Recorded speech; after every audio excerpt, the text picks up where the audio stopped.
Magandang araw po sa inyong lahat mga kapatid.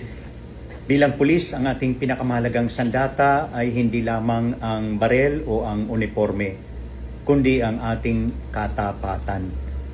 Ang pagiging tapat ay hindi lamang simpleng pagsasabi ng totoo, kundi ang pagiging tapat ay ang pagiging totoo natin sa ating tungkulin, sa ating panunumpa, at higit sa lahat sa Diyos na nakakakita sa lahat ng ating ginagawa. Kapag pinili po natin ang maging tapat, naging matatag tayong haligi ng hustisya, kagalang-galang na lingkod bayan, at higit sa lahat, pinagpapala ng Diyos.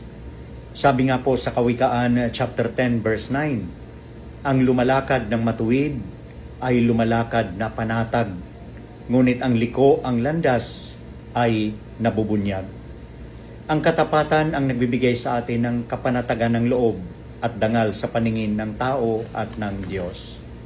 Kaya mga kapatid, piliin natin ang katapatan sa lahat ng pagkakataon, maliit man o malaki. Tandaan natin ang pulis na tapat ay pulis na kagalang-galang at pulis na pinagpapala.